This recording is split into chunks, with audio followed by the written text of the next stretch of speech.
اور کبھی آپ شیطان کے اوپر ڈال دیں. میں تو یہ چیلنج کرتا ہوں بار بار کہ اگر گورنمنٹ آف پاکستان یہ اناؤنسمنٹ کرے کہ جو شخص فجر کی نماز اپنے محلے کی مسجد کی پہلی صف میں ادا کرے تو فی فجر 1,00,000 روپیہ، دوسری صف والے کو 50,000، تیسری والے کو 25,000.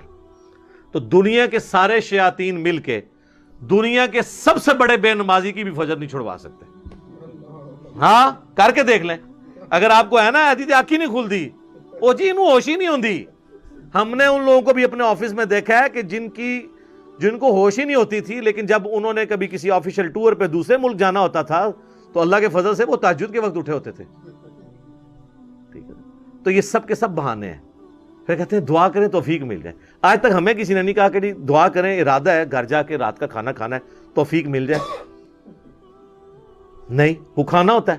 آج تک کسی نے ٹوائلٹ جانے سے پہلے کہا جی دعا کریں، مطلب ایک بڑا مشکل کام میں کرنے جا رہا ہوں، ہے تو مشکل کام ہے سر، پیشاب بند ہو جائے تو نہیں کھلتا، آپریشن ہوتا ہے، تو مہربانی کریں ذرا دعا کریں کہ اللہ تعالیٰ عزت سے یہ پیشاب میرا نکلوا دے. نہیں، وہ ارادہ ہوتا ہے.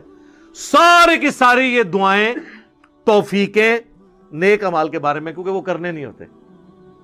یہ بات ہے سر، جو ہم نے سر کام کرنا ہوتا ہے نا. آج تک کبھی ہوا ہے کہ کوئی شخص، ہمارے باوجداد میں بھی رپورٹ ہوا ہو، کوئی شخص مسجد میں نماز کے لیے گیا ہو تو شیطان دروازے پہ آ کے فزیکلی کھڑا ہو جائے، آج تنوں میں مسجد ہی نہیں وڑن دینا. نہیں. اور یہ بھی نہیں ہوگا کہ اذان ہو اور آپ کے پاؤں آٹومیٹکلی مسجد کی طرف چل پڑیں، یہ بھی نہیں ہوگا، ورنہ تو جنت اور جہنم کا کنسیپٹ ختم ہو جائے گا. یہاں اللہ نے اختیار دے دیا، انا ہدیناہ السبیل اما شاکرا و اما کفورا. ہم نے تو ہدایت کا راستہ واضح کر دیا ہے، چاہو تو شکر گزاری کی روش اختیار کرو، خواہ نہ شکری کی. اچھا، لیکن اس سے یہ بات نہ سمجھ لیجئے گا کہ اللہ کو کوئی پرواہ نہیں ہے. ٹھیک ہے، وہ گناہگاروں کو بھی بخش دے گا، مجرمین کو بھی بخش دے گا، اور نیکوکاروں کو تو اس نے بخشنا ہے. نہ، اس طرح نہیں ہے. اور اکثر لوگ کہہ رہے ہوتے ہیں او جی اللہ نے ساڑی نمازاں نہیں چاہیے دیا. استغفر اللہ. یہ بات آپ کیوں بولتے ہیں؟ یہ آپ کس کو بول رہے ہوتے ہیں؟ مطلب میری نماز تو نہیں کو پڑھ رہا نا، تو مجھے کیوں سنا رہے ہو؟ جس کی پڑھ رہے ہو اس کو سناؤ. اللہ کی پڑھ رہے ہو نا. تو اللہ نے کب کہا ہے کہ مجھے تیری نمازیں چاہیے؟ کہیں کہا ہے؟ اللہ کہتا ہے تمہیں تمہارے لیے نمازیں چاہیے. اللہ نے تو کبھی کہا ہی نہیں کہ مجھے چاہیے. اس فلسفے کو اللہ تعالیٰ نے سورہ الزمر میں بیان کیا ہے. مسئلہ تقدیر بھی حل کرنے والی یہ آیت ہے، اور سارے مسئلے. یہ اکثر لوگ کہتے ہیں نا جو کچھ ہو رہا ہے نا جی اللہ کی مرضی سے ہی ہو رہا ہے جی. یہ اکثر آپ سنتے ہوں گے کہ دنیا میں جو کچھ ہو رہا ہے نا جی اللہ کی مرضی سے ہو رہا ہے. نہیں سر، ایسے نہیں ہے. اللہ کی مرضی سے نہیں ہو رہا، اللہ کی اجازت سے ہو رہا ہے. اللہ کی مرضی ہے یہ کہ لوگ زنا کریں، اجازت ہے کہ کر لو. یہ نہیں ہوگا کہ جسم پہ فالج گرے، لیکن آخرت میں چھوڑوں گا نہیں. شراب پینی ہے پی لو، چمڑی اتار دوں گا آخرت میں. یہ نہیں ہوگا کہ شراب کی بوتل پکڑو تو ہاتھ پہ فالج گر پڑے. ایسے نہیں ہوگا. اجازت ہے، نیکی کرنی ہے کرو، برائی کرنی ہے کرو. مرضی نہیں ہے. مرضی یہی ہے کہ پیغمبروں کا راستہ اختیار کرنا. یہ فلسفہ جو ہے نا سورہ زمر میں بیان ہوا ہے، آیت نمبر 7. سر یہ 7 نمبر آیت تو آپ سارے اپنے قریبی لوگوں کو سنائیں، اپنے آفیسز میں سنائیں، اپنے دوستوں کو، گھر والوں کو. ان تکفروا فإن اللہ غنی عنکم. دیکھو اگر تم اللہ کا کفر کرو گے، ناشکری کی زندگی گزارو گے، تو یاد رکھنا اللہ بے پرواہ ہے، اللہ کو کوئی فرق نہیں پڑے گا. لیکن اس کا یہ مطلب بھی نہیں ہے کہ اللہ کو نہیں فرق پڑا تو اللہ تعالیٰ چھوڑ دے گا. نہیں. وَلَا يَرْضَى لِعِبَادِهِ الْكُفْرِ. لیکن میں کبھی راضی نہیں ہوں اس بات پہ کہ کوئی میری ناشکری کرے، میری نافرمانی کرے، میرا کفر کرے. وَإِن تَشْكُرُوا يَرْضَهُ لَكُمْ. اور اگر تم شکر گزاری کی روش اختیار کرو گے، یعنی اللہ کے تابع فرمان رہو گے، تو یہ اللہ تعالیٰ تم سے پسند کرتا ہے. وَلَا تَزِرُ وَازِرَةٌ وِزْرَ أُخْرَى. کوئی جان دوسری جان کا بوجھ نہیں اٹھائے گی. ہر شخص نے اپنے اعمال کا جواب دہ خود ہونا ہے. ثم الى ربکم مرجعکم. اس کے بعد تمہیں لوٹ کر تمہارے رب کی طرف جانا ہے. فینبئکم بما کنتم تعملون. پھر وہ تمہیں خبر دے دے گا جو کچھ تم دنیا میں اعمال کیا کرتے تھے.